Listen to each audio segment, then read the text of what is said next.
A ver, lanzo una pregunta. ¿Es posible ser verdaderamente ateo? Y no me refiero solo a no creer en un Dios, en el Dios de la Biblia o el Corán. Me refiero a algo mucho más radical. Vivir sin ningún sistema de creencias, sin rituales, sin nada que consideremos sagrado. ¿Es eso humanamente posible? Pues esa es la gran pregunta que plantean los materiales que tenemos hoy sobre la mesa. Y es una pregunta que, la verdad, desafía una de las ideas centrales de la modernidad. La idea de que vamos hacia un mundo cada vez más secular, ¿no? Exacto. La idea de que la secularización es el destino inevitable de las sociedades avanzadas. Claro. Porque hoy vamos a meternos a fondo con una idea que es bastante provocadora, que se saca de estos textos. La afirmación de que el ateísmo puro es en realidad una fantasía, que el cerebro humano está, por decirlo de algún modo, cableado para la religión. Y para analizarlo, tenemos dos estudios muy completos que combinan campos que no siempre hablan entre sí. Antropología, historia del siglo XX y hasta neurociencia muy reciente. Y todos, curiosamente, apuntan en la misma dirección. Que el ser humano es, por naturaleza, un animal religioso. Nuestra misión hoy entonces es desgranar este argumento, que es muy potente. Ver si se sostiene, qué evidencias presenta y sobre todo qué significa para cómo entendemos nuestras sociedades, que supuestamente son seculares. Vale, pues vamos a desmontar esto. Para empezar, y para que estemos todos en la misma página, creo que es clave definir bien los términos. Porque cuando las fuentes hablan de ateísmo puro, nos refieren a lo que la mayoría entendemos por ateísmo. Efectivamente, la definición que proponen es deliberadamente estricta y funcional para poder analizar el comportamiento humano más allá de las etiquetas que nos ponemos. El ateísmo puro, según ellos, se define como una ausencia total de varias cosas, las más obvias. Primero, la creencia en cualquier dios o fuerza sobrenatural. Y segundo, cualquier idea de trascendencia. O sea, el alma, el karma, el destino, todo eso fuera. Todo eso fuera. Hasta aquí creo que la mayoría de personas que se consideran ateas estarían de acuerdo. Sí, esto entra dentro de lo esperado, pero la lista sigue, y aquí es donde se pone interesante la cosa. Aquí es donde se pone exigente. La definición también requiere una ausencia de narrativas sobre un fin de la historia o utopías futuras. Es decir, la creencia en que vamos hacia un paraíso terrenal. Y va más allá, a lo práctico.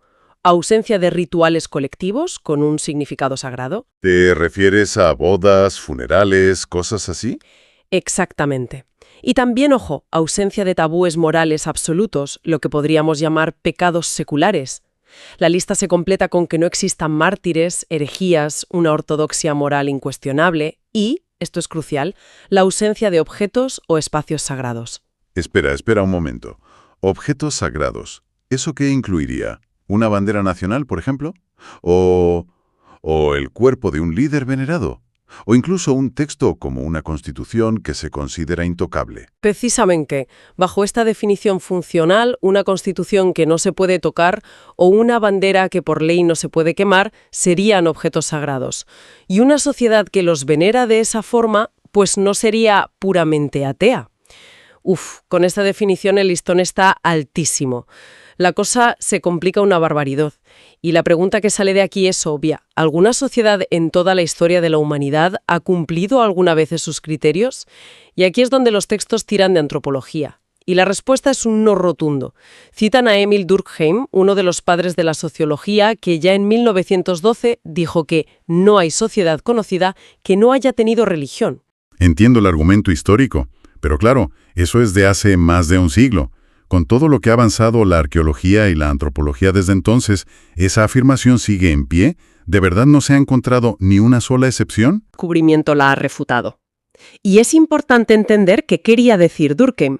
No se refería solo a creer en un dios, sino a la distinción fundamental que toda sociedad, sin excepción, hace entre lo sagrado y lo profano.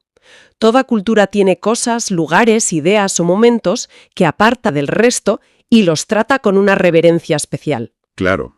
Y los documentos que manejamos dan ejemplos muy concretos para que no se quede en teoría. Mencionan a los pirajá del Amazonas, que a menudo salen en debates por Internet como el ejemplo de pueblo ateo. Es el ejemplo clásico, sí. Pero cuando los antropólogos los estudian en profundidad, descubren que, no tienen un dios creador como en otras culturas, pero sí tienen un sistema súper complejo de espíritus que pueblan su mundo y tienen rituales y cantos que consideran sagrados.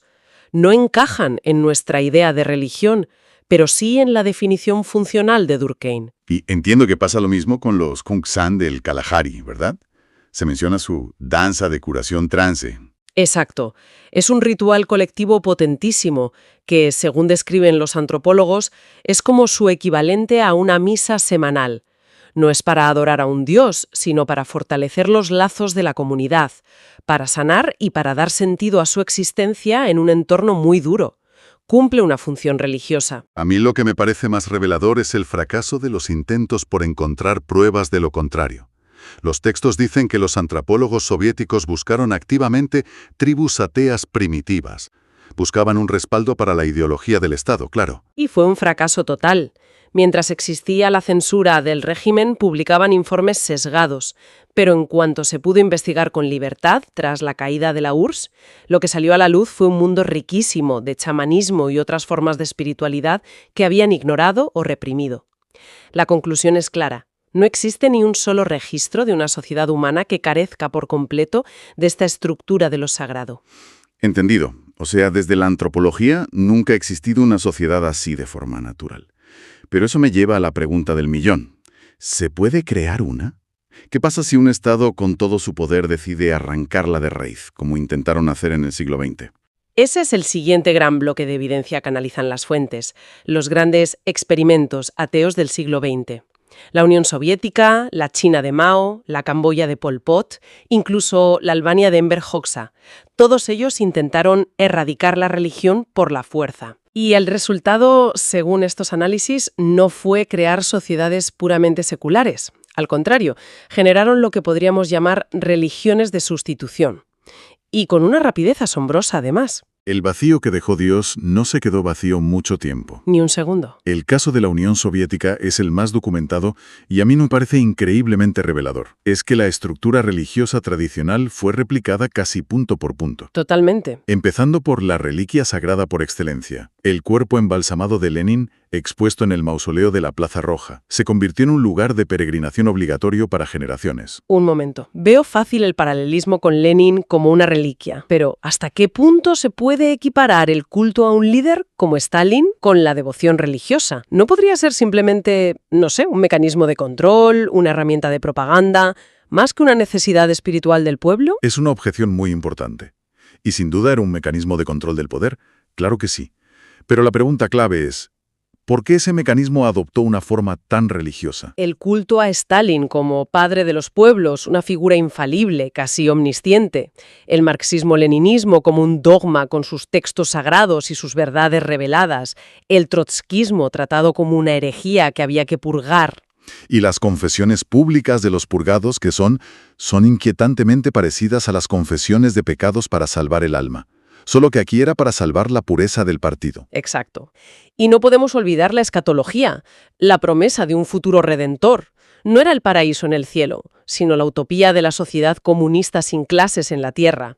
El poder usó una estructura que ya existía en la psique humana.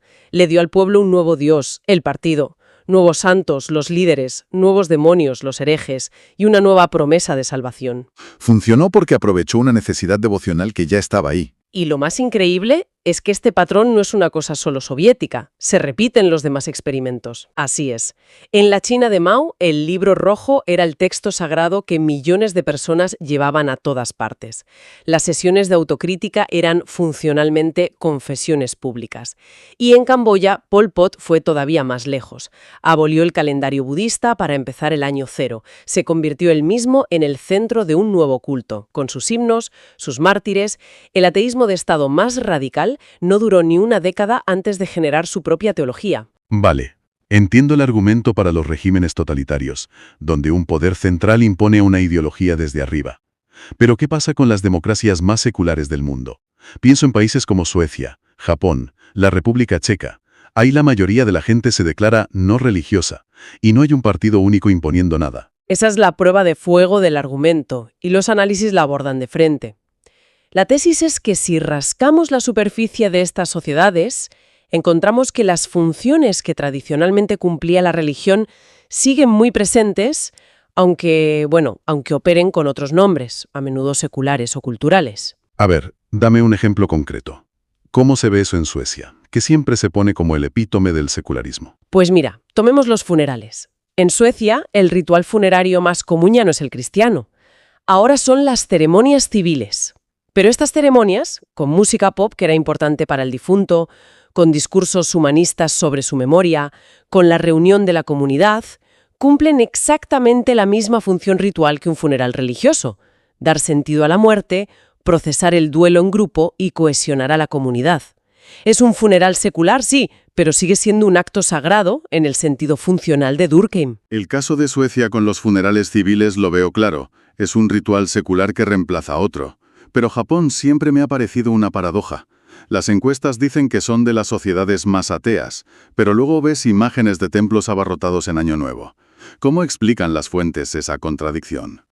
La explican como un ateísmo participativo. La mayoría de los japoneses te dirán que no creen en un dios personal, y lo dicen de verdad. Sin embargo, como señalan las fuentes, entre el 80 y el 90% de la población visita santuarios sintoístas en Año Nuevo, se casa por ritos sintoístas y celebra funerales budistas. Es un sincretismo cultural que en la práctica funciona como la religión cívica de la nación.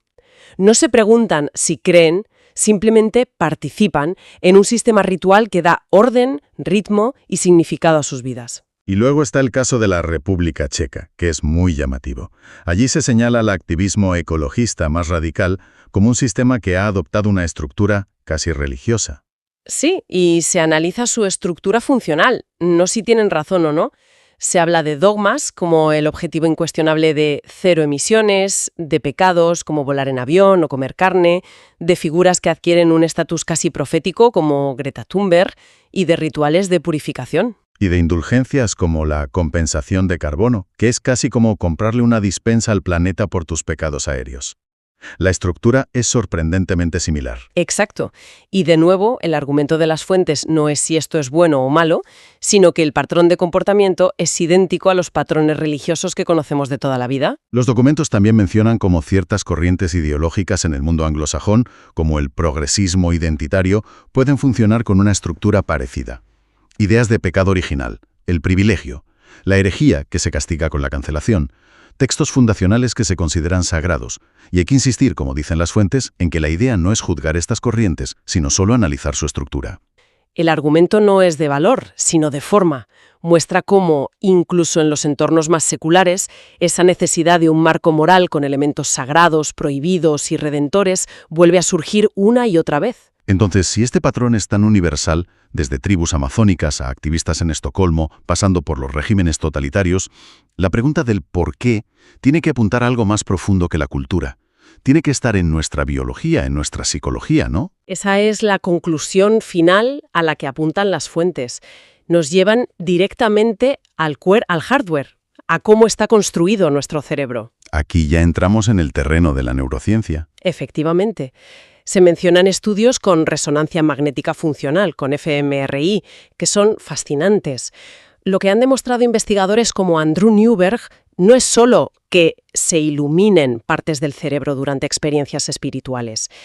Lo realmente significativo es que son las mismas partes del cerebro las que se activan. Las asociadas con la sensación de unidad, la pérdida de la noción del yo, el sentido profundo. Se activan igual en una monja católica rezando que en un monje budista meditando o incluso en ateos que describen una experiencia sobrecogedora con la naturaleza o el arte. Eso sugiere que la capacidad para la experiencia de trascendencia es una característica neurológica de base, da igual la creencia que la provoque. Precisamente, viene de serie en el equipo.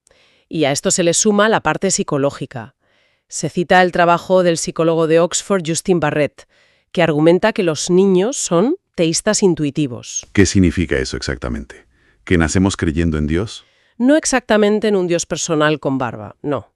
Significa que nacemos con una predisposición cognitiva a ver intencionalidad, a ver agencia y propósito en el mundo. Un niño pequeño ve que el sol sale para darle calor o que los árboles le dan fruta. El ateísmo, según esta visión, no es el estado natural por defecto, sino que requiere un esfuerzo educativo, un esfuerzo analítico consciente para suprimir esa intuición inicial. Así que el cerebro busca patrones y propósito de forma innata, y si no se le da un relato religioso, buscará o creará otro. Mente insostenible para la mayoría de la gente a largo plazo. De hecho, los textos citan estudios de Escandinavia que correlacionan a los grupos que se declaran puramente no religiosos, sin ningún tipo de espiritualidad, con tasas más altas de depresión y ansiedad, más altas que las de religiosos moderados o incluso los que se definen como espirituales pero no religiosos. Si conectamos todo esto, la tesis final es demoledora para la idea clásica de ateísmo. Lo que llamamos ateísmo es, en la mayoría de los casos, el rechazo a un Dios teísta tradicional, como el de las religiones abrahámicas. Pero no es, y esto es lo importante, la eliminación de la necesidad humana de trascendencia, de comunidad y de un marco que dé sentido a la vida y a la muerte. Exacto. Esa necesidad parece ser como el agua. Si bloqueas un cauce, encontrará otro por el que fluir. Entonces, ¿qué significa todo esto al final del día? La conclusión que se extrae de estos análisis es muy potente. El ser humano no es un animal racional que a veces, por debilidad o por ignorancia, tiene religión. Parece ser más bien un animal religioso que a veces intenta disfrazar esa necesidad con conceptos modernos como progreso, ciencia o justicia social. El impulso de fondo, la necesidad de algo sagrado, parece ineludible. Y esto nos deja con una pregunta importante para reflexionar, una que va incluso más allá de los propios textos. Si este impulso hacia el sentido, hacia lo sagrado, es tan fundamental e inevitable como sugieren estas fuentes, entonces quizás la verdadera división en el mundo actual no es entre personas religiosas y personas ateas. Que es la línea que siempre dibujamos. Pero quizás sea una línea equivocada. Quizás la distinción más relevante hoy en día es entre quienes son conscientes de cuáles son sus dioses y sus altares, ya sea una deidad tradicional, la nación, la humanidad, el progreso o la justicia social, y quienes adoran fervientemente en sus altares sin siquiera saber que los han construido.